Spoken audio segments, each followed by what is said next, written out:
Hello, everybody. Welcome to the Neo4j online meetup. So this is number 47 version of the Neo4j online meetup. And today we've got Tom, who's going to be talking to us about topic extraction with MeaningCloud and Graphileon. Before I introduce Tom, I'll just do a little bit of housekeeping.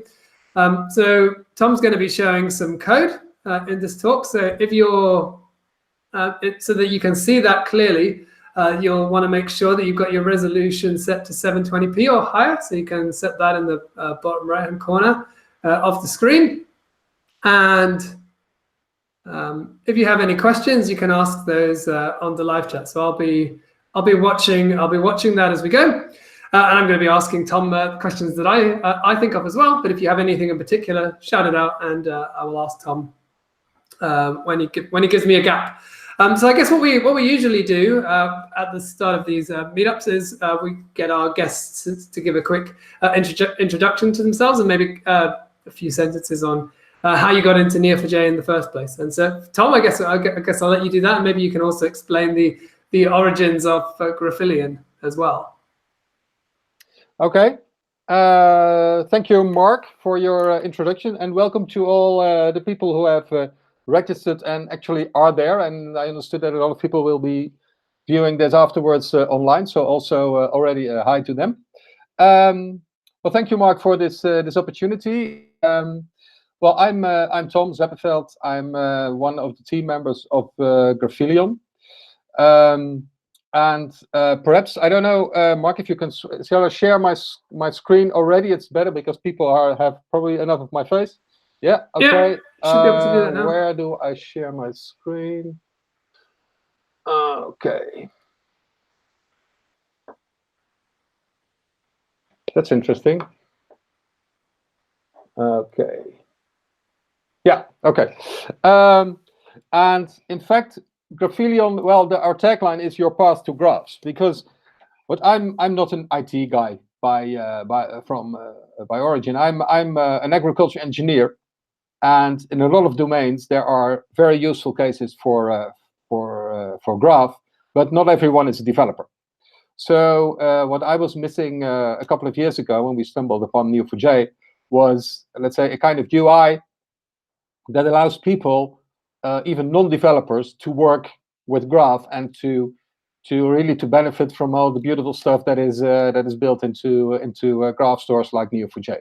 So that's why, hence our tagline, that your path to graphs is that we want to help people to explore the graphs and to benefit from all the advantages without really doing a lot of coding.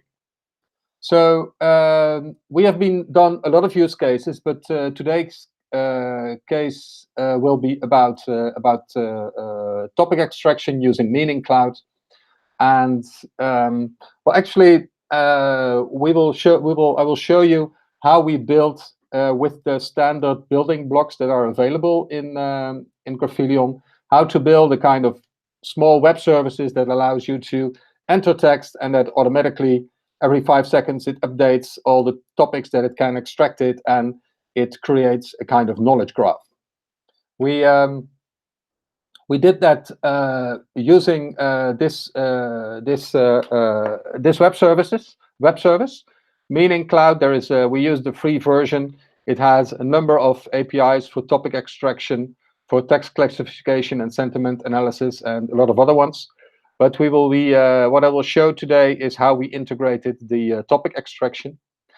Of course, there are a number of parties who provide services or tools to extract topics or sentiments, etc., or entities. One of which, of course, people who are working with Neo4j for a long time, they know a tool that is built by Graphileon, their natural language processing, which is an alternative, but that one is really integrated into Neo4j. For this demo, we opted for let's say, an application which is completely based on web services. So I think with that I will show you briefly what Graphileon as a product is. Normally, when you download your the free personal edition that is available on our website for Mac, Linux, and Windows, you get a kind of dashboard like this, where instead of writing cipher to create nodes, you just can create a node like this. You have a person with a name, Mark, and like, for instance, you can create a person like this. I can clone Mark and rename him to Tom. And you can create relationships nodes with, for instance, a property on the relationship. This is how you easily create relationships without having the need to write cipher. Very often when you have large graphs, you need to look at different parts of the graph. So for instance, if here using this cipher window on the left side, when you would have it returns other nodes, you can copy them here, and then you can connect them here. So you can have multiple views at the same time, look at different parts of the graph, and then connect them. So these are two of the main things that we added to the Neo4j standard UI. And during the demonstration, you will see other types of functions that we can use. Well, to move ahead on the MeaningCloud demo, I will go to one of our other dashboards that we have, and we have here a shortcut to a form. This is what I would call the MeaningCloud form, and I have here already a list of documents that are there. For instance, if I go to, now let's say one of these documents, this document has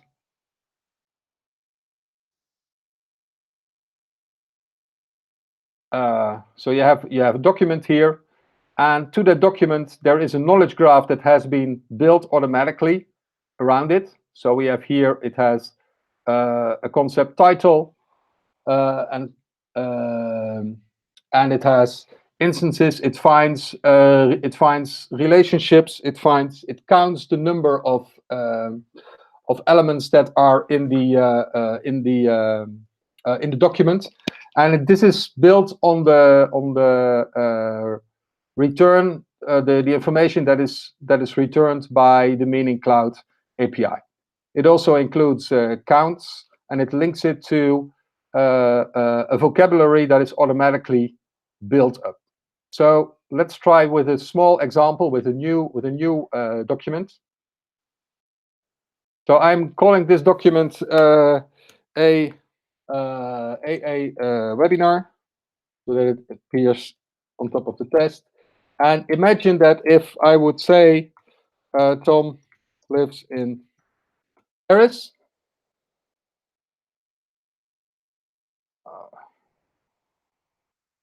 then it automatically uses the web service. And that's always interesting. Why isn't?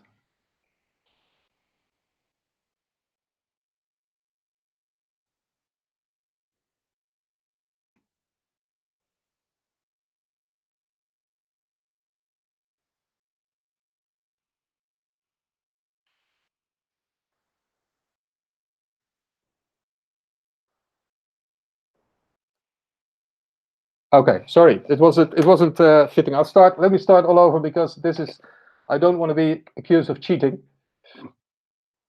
If I change it so it have the AA webinar, so I'll start again. Tom lives in Paris. It detects every 5 seconds. It makes a call to the web service, and it links it to a part of the MeaningCloud ontology. So it has here the top level, and it has persons, first names, locations, geopolitical entities and cities. So, and if he goes to London, he takes the train.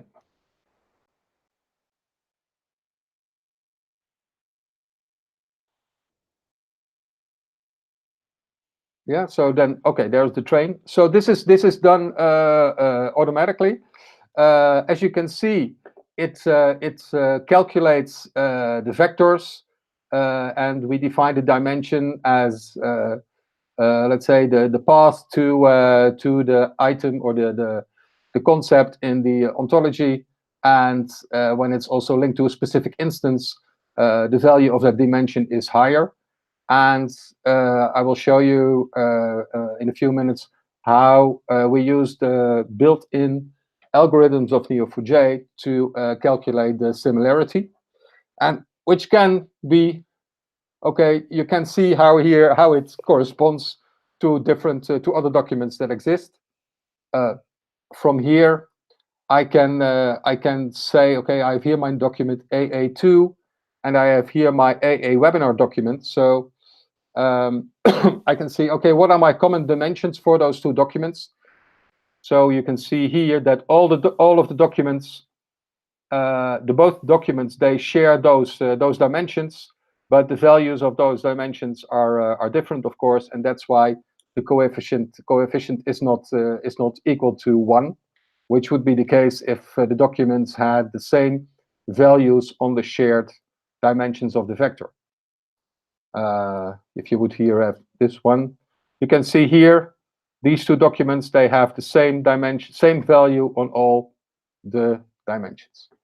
So if you so to recapitulate, I have a list of documents. I have a form, and on change of that form, it triggers a process that that goes to the MeaningCloud service, and when it returns, it is calculating the vector and it displays similar documents. Now, let's. So Tom, yeah, quick question: yeah. when you say vector in this context, is that like kind of like it's a bit of a taxonomy? Yeah, it's a taxonomy. If you look at what it, I can look at it. Look at the detail of a document. For instance, here in this, we store it. Let's say for purposes of performance, for comparing, we just have stored the vector as let's say it's an array of different dimensions and different values, and they are used in the cosine similarity process of the cosine similarity algorithm that is built into Neo4j, and I will go to that now. So each of those parts of the taxonomy is mapped to some sort of number. Is that the okay? Yeah, if you look at the complete the complete ontology, which is in there, MeaningCloud has a very large ontology, but gradually, when I need more new elements in the ontology, I store them in Neo4j. I can look at what I would call the complete concept hierarchy that is being built up in Neo4j. So it gradually loads everything that it needs from MeaningCloud. So in MeaningCloud, I now have, this is the part of the hierarchy that I have loaded from MeaningCloud. Yeah, so I have here, for instance, the top. The top contains units of measurements. The top contains timings, persons, events. What is it more? Organization. So this is all the part of the vocabularies that are the standard vocabularies that come with MeaningCloud Web Service.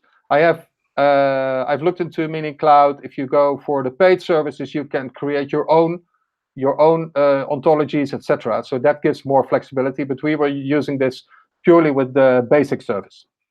And presumably, when you send your request to that API, is it giving you back some JSON or XML? Yes. Or? Yeah. Okay.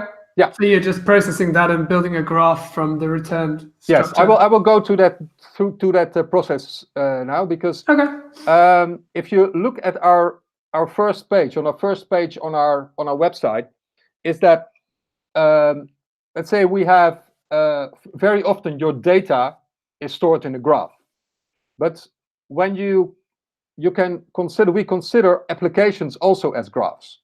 So we have a number of functions that are linked together, and this is the entire application that I just show you. We have here this one here. This is what we call a dashboard. Yeah, this is a node in Neo4j, which has a type IA dashboard. And every node that I add to our store, it translates into one of the dashboards here, so I can switch it. So this is kind of like similar a little bit to the UIs you see on some ETL tools, where you kind of can construct these like it's kind of visual programming almost. Yeah, and so all of the things we see on this screen right now, those are all another graph. Yes, these are interesting. This is the entire application. Cool. And from this MeaningCloud, you have a shortcut. The shortcut has, let's say, it doesn't have anything. It doesn't have to. It's not required. It has a shortcut to a MeaningCloud form. This is this shortcut. So every time I create a new shortcut in my what we call our application graph, it translates into a new button on your user interface. There's also a relationship start, and that one triggers automatically when I load a dashboard. So perhaps you have noticed that once you load this dashboard, I can do it again.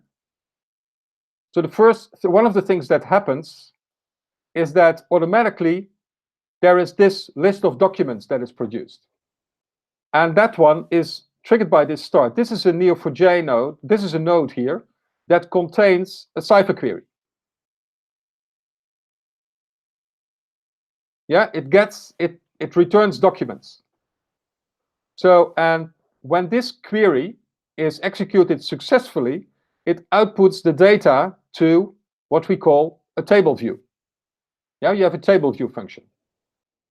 So basically what this does, when I load the dashboard, it executes automatically this cipher query, and that one returns it returns the data in the form of a table. So the other one is a shortcut to a form, and this is an integration of JSON forms.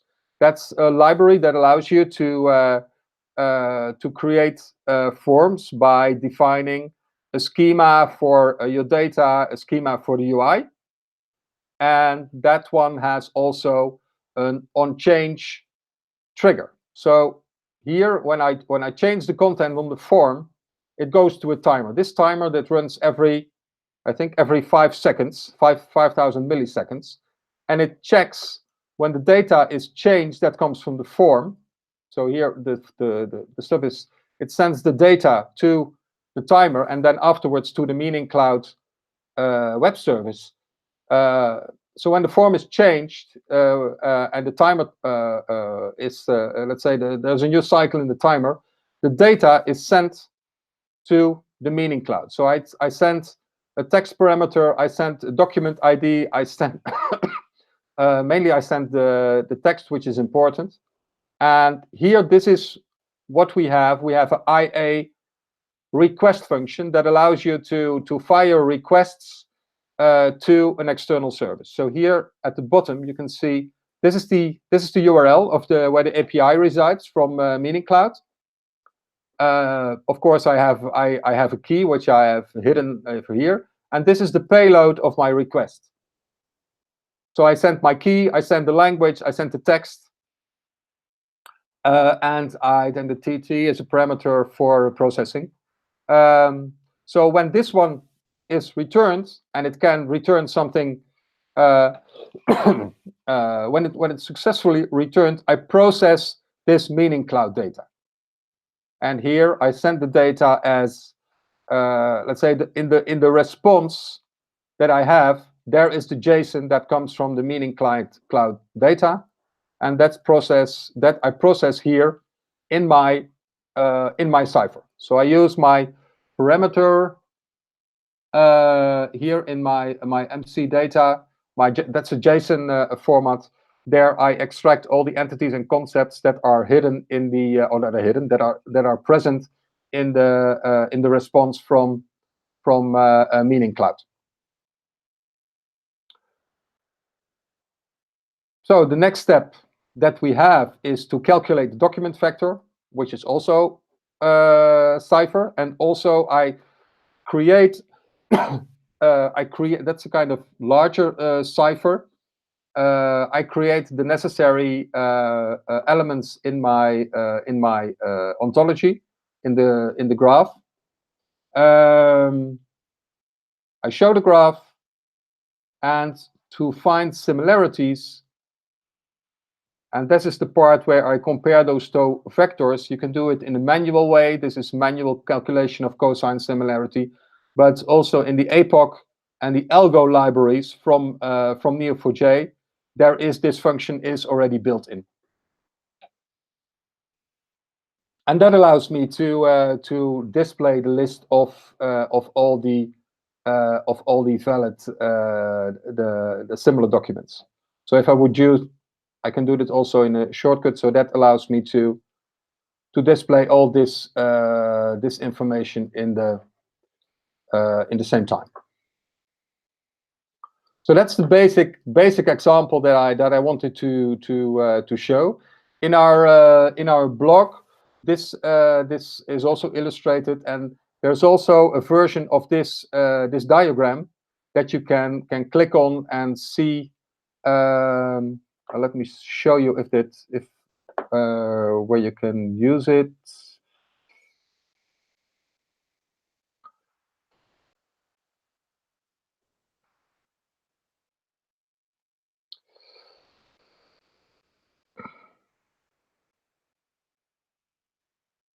Yeah, this is the version that is available on our website.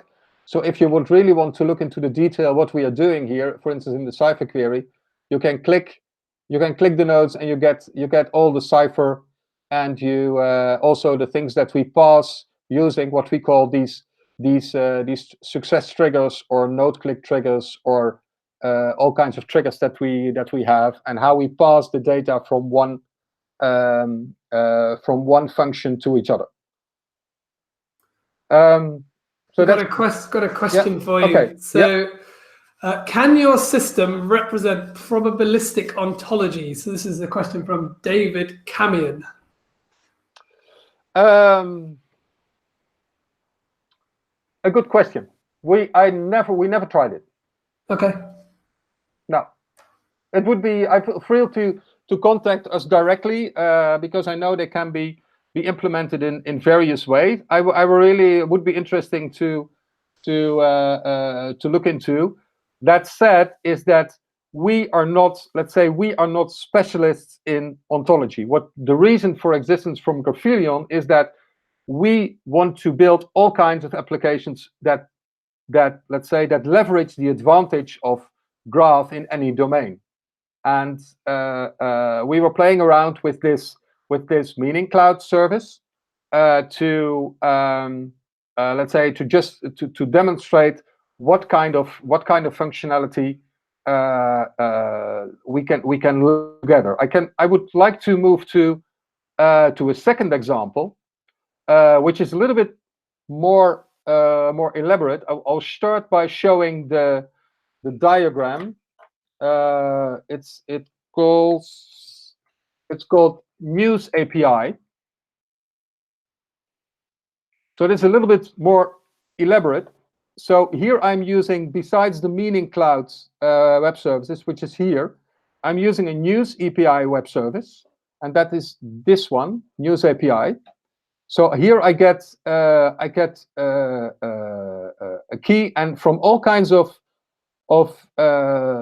news services, you can get a list of URLs that correspond to that string that you have provided. And then the next step we also use the lateral article extractor. That's another service. That's this one. that allows you also to extract information from, let's say, just the text from a web page. So what we built over here, sorry, this one. Here, this one is a little bit more elaborate than the first one. There we have where we start with our dashboard. We we have here, I provide a search term, and then that search term it goes to the News API web service. So it returns only 5 results. Of course, I could increase that. So I get this is the endpoint where I'm sending the request. So it loads a number of it gets 5 articles, and then it loads it, it processes it, and then it goes to it gets the text out of it using this this web service, the document parser from Lateral, and then for each of those items it goes to the MeaningCloud service. So if you would do that, you get something like this. Let's reload this one. So, for instance, if you would have a News API, okay, let's have something an interesting term. Perhaps people want to know a lot about Brexit. I spell it correctly. Yeah, that one's going really well for us. So. Yeah. Okay. Yeah. I wish you a lot of courage. Yeah. Okay. So when I started, so now it starts to loop, and if I so you can see that it starts cycling. You see the counter here. It is extracting entities. Oh, it only found apparently a couple of articles on the sources that I had. So you can really have kind of iterations in functions that automatically process your things, and then in the end, okay, you get here your articles. So the yellow one, the yellow ones are the ones that we just extracted, but it links it already to other articles that are already in our database. So here we have one of the database. So this, as you can see, this is definitely about Brexit. It has calculated. Oh, it's a large text. It has here you have your vector. It gets other information. It tells you something metadata about if it was processed successfully, and I think it also there's my body. Yeah, you can also there's lots of things that are in there. Are those? I saw there was similarity as one of your like relationships. Is that the thing that been computed with the cosine similarity? Yeah, that's cosine similarity. Cool. Yes. Yeah. Okay. But I just show here the values that are superior to 0.9 because otherwise it doesn't make sense. Yeah. So in this case, you have extracted those 5 documents, but you would from here, of course, since this is stored in the graph, this could be the basis of a recommendation. If you're interested in this, then probably you should also be interested in this and this article because they are quite similar. So it's a little bit like a article recommendation type thing. Yes, but really on a shoestring because it's really this is all you need, and this is 1, 2. So these are what we call Graphileon functions. So 1, 2, 3, 4, 5, 6, 7, 8, and this is the network view. What it's about 15 functions. And an HTML view where we define that we update every time there is a new iteration, so it shows progress. And this is basically the type of application that you can very easily build in a tool like Graphileon, and really without, let's say, all the circular functions. Those are the functions that are not visible. So it can be a web service or a process, and basically you do everything in Cypher. So that gives you a huge in fact, application development. I would not even call it programming. but it gives you a lot of application development potential, just in a very strong framework. Yeah, so you've effectively got this UI is acting as your application. Cypher is your sort of manipulator and of the data, and then obviously you're pulling in data from all these different APIs. Yeah, we have added a couple of libraries. There is, for instance, a library called Lodash that gives you a lot of functions that are available. So sometimes we use them inside triggers. I'm not sure whether perhaps there is an example of it here. No, I can't find. We can use them on the triggers to tweak the JSON, for instance, that we get that is returned from one of the services. So these Lodash functions, these are also available inside Graphileon. Okay, so you can like execute dynamic JavaScript. Yes, you can. Yeah, okay, cool. yeah. So this is basically what I wanted to start with, and see if there are any interesting questions from the people who are watching. Yeah, we haven't got any other questions since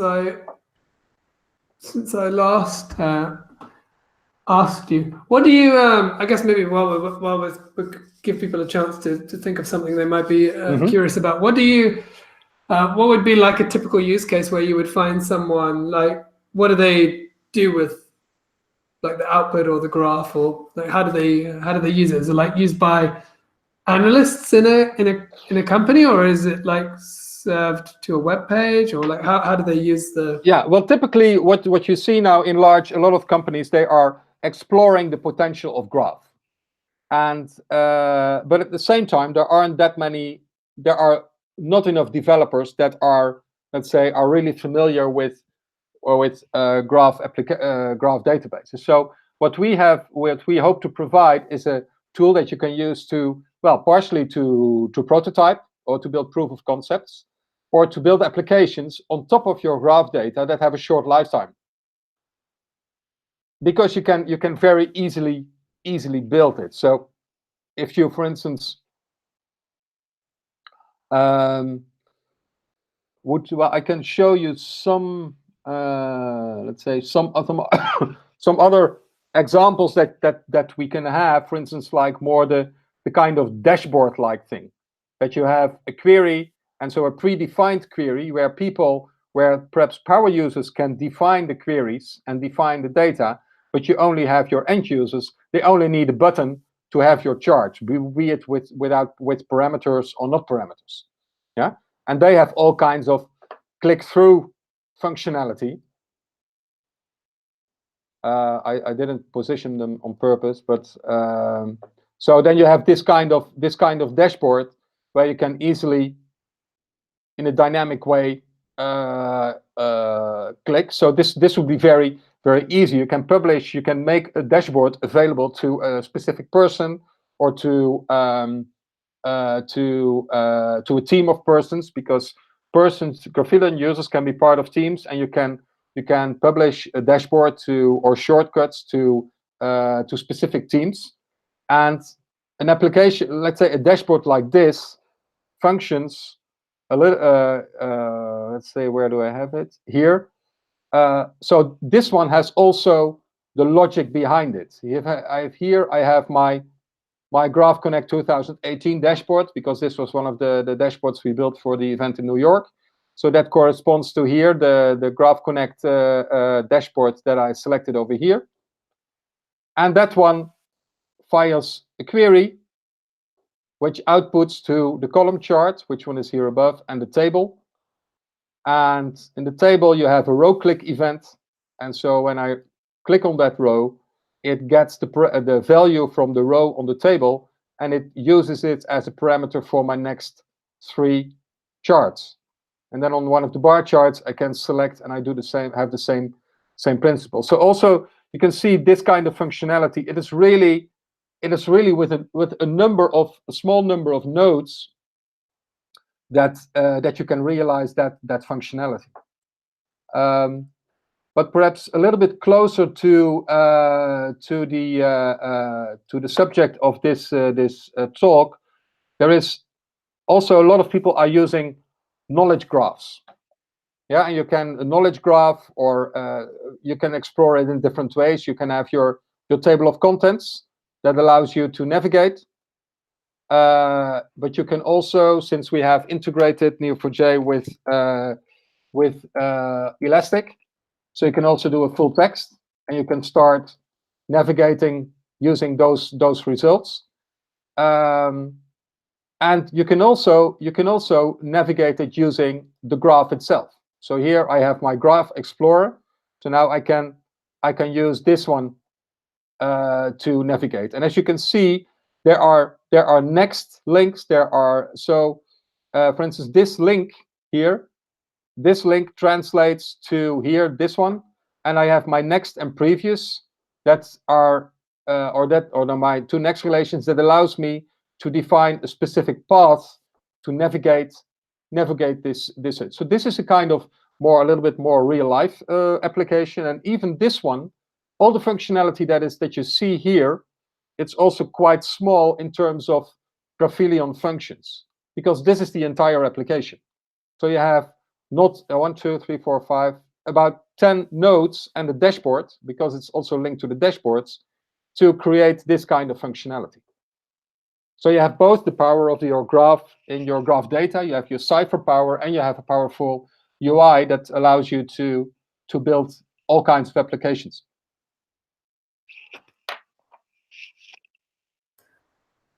Cool. Less a question, but Sachin says this is very fascinating. I guess, yeah, I imagine many people will have the same opinion as that. Perhaps I guess one thing we were chatting about before we started was the features that you're planning to add in the next versions of Graphileon. Maybe you can spend like a minute or two talking through that. Okay, one of the things that but I cannot really, it's still on in develop. Oh, sorry, I should not have logged out. Okay, log on again.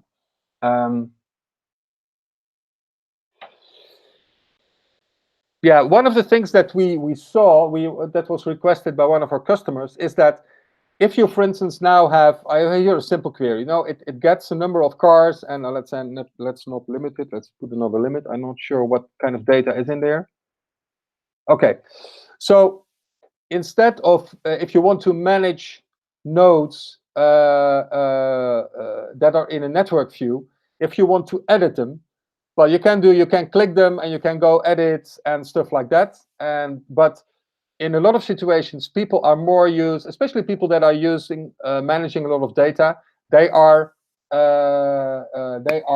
let's say more into like grid-like editing.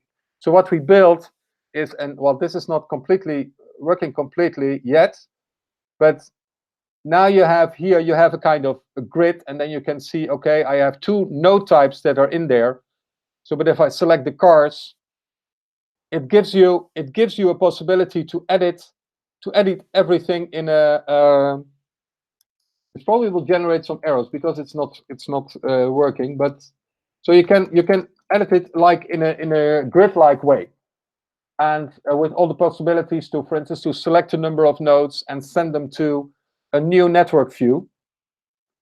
So that is one of the features that we will be adding in the next release. That is our 2.4 release. That will be probably in well, anyway, this quarter. So that is basically new functionality that we are adding. We recently also added a functionality that allows people to go directly to a specific dashboard or to a specific function, because you can see you have many dashboards over here. And you can in the URL you can send people directly to a specific dashboard. yeah, that's kind of functionality that we will be adding. Recently, we added a feature. Let's say person. Okay. Sometimes when you click a node, it may sometimes explode. You know, it's especially if you have a lot of nodes. So we now have an undo function, which is very practical, I think. And of course, we could already, if we click a node, we could already let's say load neighbors of a node. We could load them one by one. So not that you have more control on your on what your how your exploration goes. That's basically what the kind of new functionality that we are currently working on. Cool. I've got another question for you. This one's from Nitin, who asks, how can these features of Graphileon be integrated with custom applications? Is that something that you've looked at, or? Yeah, we are currently working on a possibility to, let's say, to take a part of let's say one of the views or one of the widgets, so you can integrate them into other sites. So basically, the first diagram that I showed over here, this is typically already something like that. You know, you just have a URL. You don't have to load the entire Graphileon. You just insert it. And we are now looking at let's say also make Graphileon functions available as endpoints. So that's because nice. Okay. Yeah, because we now current one of the latest changes between 1.5 and 2.0 that we did was the 1.5 version still had a PHP backend, and now this one has a Node.js backend. So we have a lot more control whether we execute our functions on the backend, on the front end. So especially if we go to, let's say, if you can easily define a function, a query function, for instance, that is running on the backend, you don't even need the front end anymore. So that's what we are currently looking into, that, because the next stage for us will be more about integrating. That could also because we also get some questions about what about integrations with LDAP, for instance, or single sign-on or social logon. That's the next stage where we will be going. Okay, cool.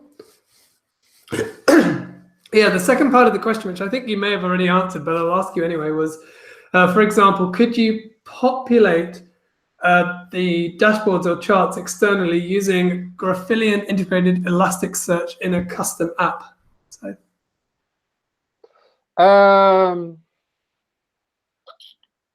So from Elasticsearch directly to Graphileon. Is that the question? Because yeah, I'm not sure. Maybe what we currently do is that we have integrated Elasticsearch using the library that was provided by Graphileon. So that one takes care of all the syncing between the Elasticsearch index and Neo4j. So what we do is we populate, if we have, well, if people use it, we populate it, or using directly the tools that Neo4j has, be it load CSV or something else, and then automatically the syncing is done with Neo4j, and then with the index. I think that may change with, let's say, the complete integration of Lucene into the full text capabilities of Neo4j 3.5, of course. But that also depends on the kind of control we have on the type of documents that you create in your index. Okay. Yeah. Cool. So hopefully that answered the question. I guess we're probably coming up towards the end. So if you enjoyed the Tom's presentation, don't forget to like it on YouTube so that other people can find it as well. And I've put the links for the things for the Graphileon website and for the the blog post that Tom wrote with a mini video showing how to use MeaningCloud for topic extraction in the chat as well. And I guess if you have any questions and you're watching this afterwards, you can ask those on the community website. So I'm going to put a link for that in as well. And I guess Tom will probably get notified if you ask him something in there, and he can hopefully answer it if we haven't done that already. Yeah, let's say we are in full development, of course. What people can try is to have your download your personal edition. So there you find the link over here. This is available, and also it would be very interesting to, if once you have downloaded the free edition, then there are a number of videos here that take you until let's say the UI basics, the concept of your application is a graph, and how you can respond to using it. So these 4 videos really should give you a good start. And of course, if there are any questions, we can invite you to our Slack channel, where we also provide support. So feel free to give it a swing. Cool. All right. Well, I guess we can wrap up there. So thanks, Tom, for taking, I guess, the best part of an hour to show us this stuff, and thank you to everybody for coming along and watching. And as Tom said, you can grab a personal edition on the Graphileon website and give it a try and see if you can build some cool graphs with topics that aren't Brexit if you're from the UK. Okay. Cool. All right. Thanks, everyone. Okay. Bye-bye. Yeah, thank you.